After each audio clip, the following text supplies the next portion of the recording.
Welcome to MSI Cooldown after G2's 3-0 sweep in the final, the fastest international best-of-5 ever. I'm Dracos, joined by Vedius and Froskurin.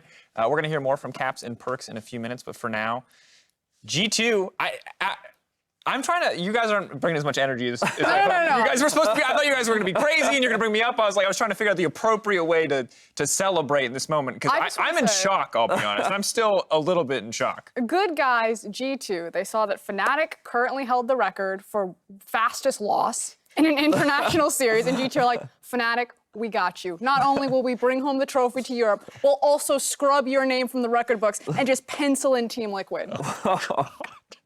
Merciless. I mean, it's strange, right? Because after what were such close and crazy semifinals, I think expectations were that this would be a back and forth, a contrast of styles, the peak of each respective region finally battling it out, and it ended up just being a very one-sided affair. And I think that I wasn't expecting that. Even yesterday on Cooldown, I predicted 3-1. I thought that while G2 were the stronger team, I was expecting Team Liquids to showcase a lot of their strength, but I don't think they had an opportunity to, because G2 just they suffocated them. And you can't take anything away from Team Liquid, because it was just, there was a clear gap between Team Liquid and G2 that was kind of demonstrated. And look, today. you can say that you expected more, but as an EU fan, which I can shamelessly say now that the tournament is over, I personally enjoyed watching what I think we can safely call absolute destruction. Let's take a look back at that series, and it was Mickey X, I feel like, giving an all-star performance. Yeah, Caps came away with the MVP. Mickey X was definitely my honorable shout-out here. Most of these plays and most of these snowballs started at level 1s that Mickey on his recon was able to set up, and then immediately the win condition was gank it repeatedly. And we saw two different metas over the course of this tournament. In the TLIG series, it was all about the late game team fighting. It always came down to a 5v5. But in SKT versus G2, it was all about the snowball. Whoever got into that turn first ran away with the game, and that's what we saw here. Just, was it going to be team fight? Was it going to be snowball? In the end, it was a massive snowball and one of the fastest international series we've ever seen. And in Game 3, we really got to see Caps pop off. Many people questioned at the beginning of the year, is this trade smart for G2? Does it make sense to take Perkz, one of the best mid laners in the world, move him into an AD carry position, and replace him for Caps, arguably the other one of the greatest mid laners in the world? And today, he demonstrated why it was worth. Yeah, and I do want to give a shout out to Perkz as well. You know, coming into this series, I had a lot of questions about Perkz. I thought Core JJ and Doublelift were definitely going to be the stronger 2v2 down there. Perkz and Mickey were taking very aggressive trades. Perkz came to play today. He absolutely slammed in that bottom lane, looked great. And to be fair, coming out of group stage, I think those fears were absolutely justified. We saw the Ezreal Tom Kench game, things were falling apart in the G2 bottom lane, and that was the #1 place where you would have pointed out weaknesses. But today, in this series especially, it was both Mickey and Perkz playing at an insanely high level. So many close exchanges where people are walking away with blinking health bars, but they are still always able to come out on top in the kill trades. I legitimately think this is what, peak G2 looks like. Right? Absolutely. And I don't know if they can get better than this, but if they can, that's even more terrifying. But yesterday against SKT, it felt like that both teams had high and low moments, right? Whereas this, it felt like every single member was playing at the best that they possibly could. And we haven't even talked about Wonder, right? And think about that, right? Wonder, arguably one of the best. I mean, Shy praised him as the second best top laner in the world, right? He was not really a conversation in this series, yet he had so much impact, on the sidelines. It was all about Mickey's engages, Yankees' setups.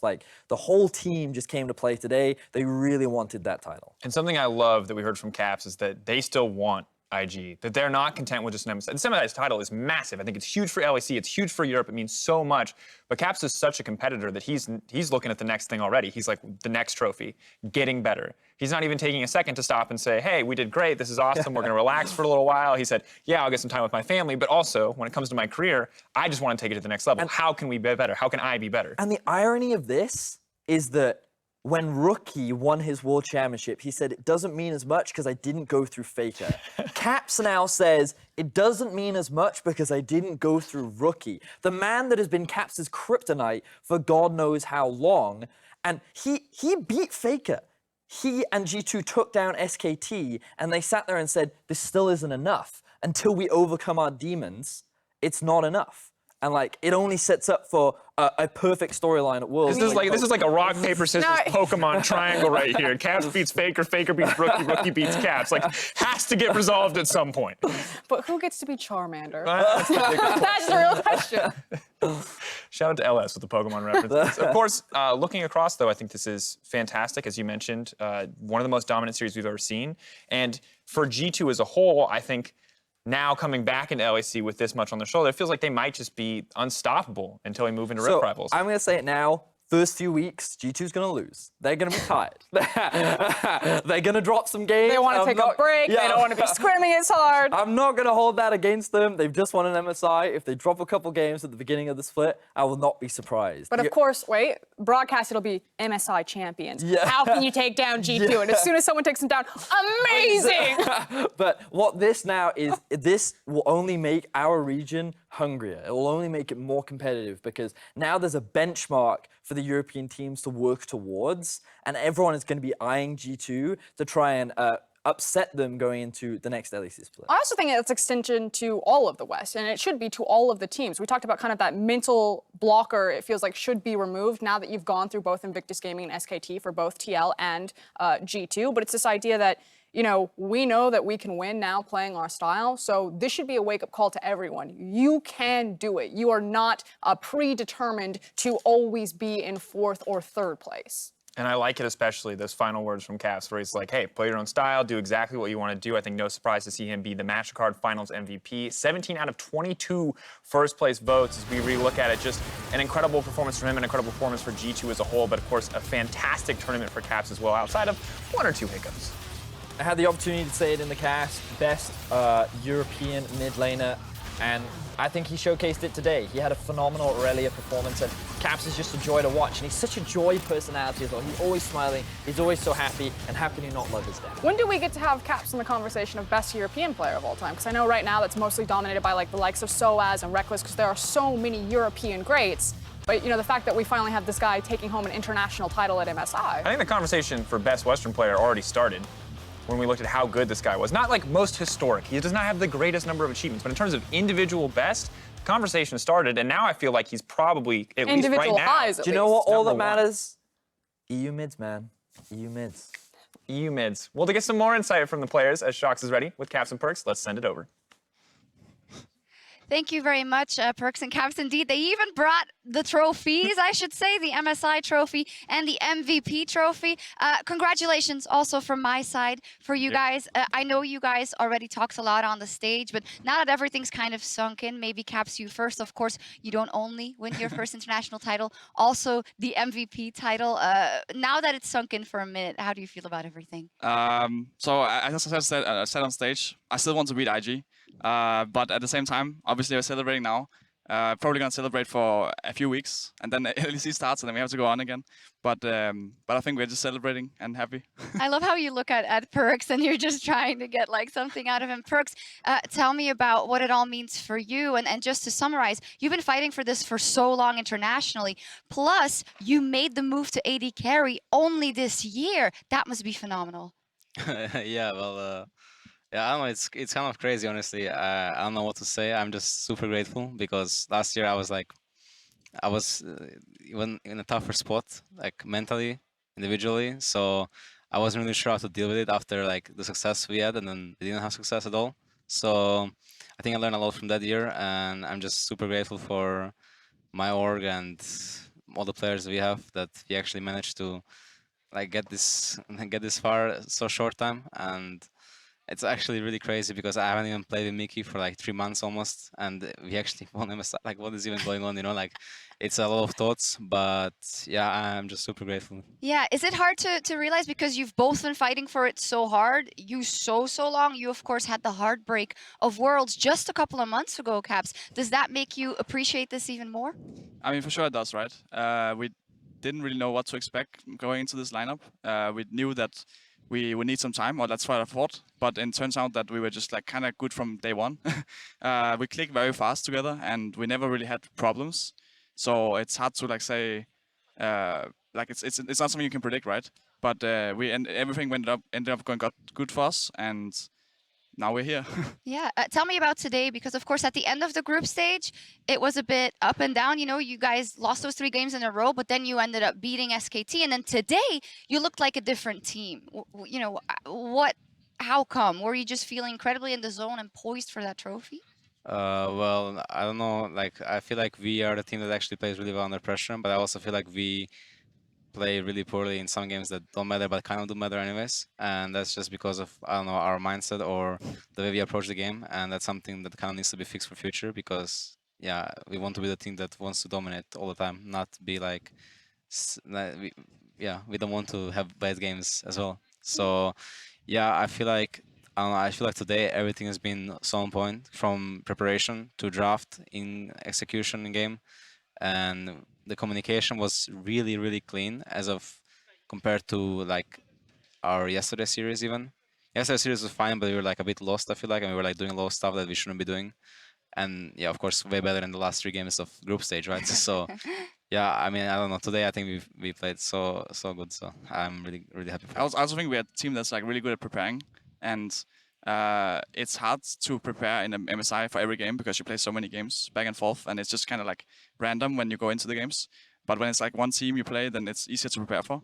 And the same kind of thing maybe goes for when it's like we're locked first and maybe we don't have as much preparation, and then we seem a lot worse, right? Yeah, that's true, yeah, for sure. Uh-huh. Yeah. Caps, you won the MVP here today. Is there anyone you MVP. both want to shout out in terms of in your team or in your bigger team or in the fandom as you went through this MSI challenge? Who really stepped up for you guys?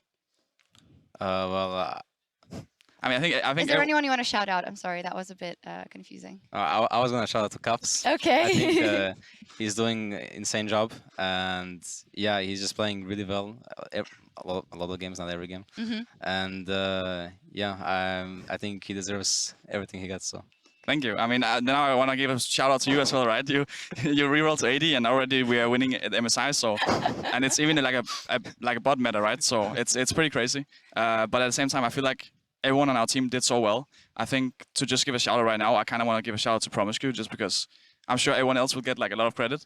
But going into MSI, we were scrimming with Promiscu, and we were playing a lot with Promiscu because of Miki's hand. And he obviously no one will ever know, but I still think he's really really good. And just to add up, like me and Promiscu were winning 90% of lanes in our games. Just saying, this guy is really good, and it was fun playing with him. Yeah, and that's the thing, right? Because I feel like you can just give a shout out to everyone, because then you see Miki, who barely practiced and is still popping off, and Jankos, who, I mean, you know, he's smurfing every game, and same with Wonder, pulling out the pike and stuff. So I think everyone is doing really well. I think that's what you need if you want to actually win MSI. So that's pretty good for everyone. Yeah. Also coaching staff. The coaching staff. Yeah, the coaching staff. I mean, your owner maybe also Yes. watching. Please, just give him a shout out. Come on. No. Okay. I tried, Carlos. Go to G2 shop. G2esports.com/shop for this wonderful jerseys that there is right there. Made him Carlos happy. will love them. So yeah. He did. Oh, we got that out of the way. I just finally want to look forward. Then I know you already said, you know, we didn't go through IG, so this or that. But can you just kind of put into words what this not only means for G2 Esports, but for the whole region of Europe? You've made them so proud, and this is something that a lot of people had not even dreamed of happening. What does that mean for the future for Europe and for G2? I mean, I think that when I was like going up to go be a pro gamer, I really want to win worlds, but I was talking with a lot of people, and for a lot of people, that was not the goal, because people didn't even think worlds as a thing you can win. People thought that it's just going to be the Koreans who will win that, and you can compete to win EU, and that's like the best thing you can have, right? But that's why. But now that we won MSI, I'm sure that a lot of people, new players, rookies who is out there, they get a lot more motivated because they know they can be the best. They can't just be the best in the EU and the West. It's actually pretty funny because like 2 years ago, when I was playing on the 2017 G2 lineup, we had kind of high goals, but I feel like it was only me and Sven who actually believed that we could win worlds, and everyone else on the team didn't really feel like they believed in that. They thought we were good, but especially like I remember Mitty told me something like, he told me I will go to NA because we're probably never gonna win worlds or something, right, or something like that. And then I was like, yeah, and now here I am standing here, and yeah, shout out to Mitty because he talks to me a lot, and we talk, and we are shout out to everyone else from that lineup as well. They all wrote to me yesterday, wish me good luck. So yeah, here I am winning a championship, I guess. Oh, wow. Fantastic that they give you some words of motivation as well. Thank you very much. I'm sure you have a million interviews to go to. You're not going to be out of here for a long time. Thank you. Congratulations, Caps and Perkz. Yeah, G2 Esports won MSI, changing the narrative one tournament at a time. Back over to you guys. Thank you. Absolutely love so many things about that interview. Favorite part was the shades shown at Ocelot. Congrats, Ocelot. You won a champion. Your players still aren't afraid to knock you down. But I think they still made him proud by promoting. By shop, whatever. I won't do it here. But I want a jersey. beautiful Go get a jersey. interview. How can you not like from? It's a storyline we've talked a lot about, from villains to heroes, right? Where G2 were the disappointment of Europe. They were the team that let us down. They were the vacation team. Right? There was 2016.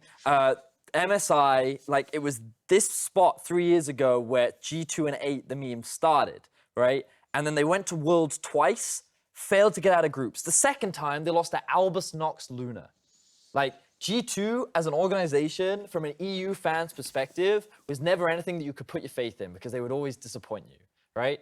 And then after the year of failure last year, where they couldn't win any splits, they couldn't find any success, they make it to the semifinals by taking down RNG, and they begin the journey to winning their first MSI title. And the amount of turnaround, the amount of effort these players, this org, and this team has had to put in order to turn that narrative around has been so massive, and I'm happy to finally see it. To be fair, they're not entirely above the bad boy image, though, because Wonder did tweet before the series, ready for the fastest international best of 5 ever played. So while Europe might love them right now, I don't think they're making any friends out there in the rest of the world. I think it's safe to say.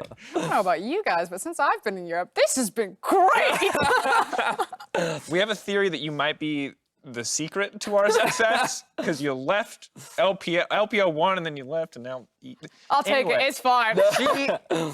Frost is an LEC now. Don't try to take her. Other MSI 2019 might be over, but of course there's tons of action coming up in the regional leagues. Team Liquid will return to the LCS the 1st of June, with G2 starting their run for another trophy the week after. In addition to this, the next week 8 teams will be gathering in the LCS Battle Arena to fight for the college championships as UCI look to defend their title from last year. And good news, North American fans, a North American team has to win that one.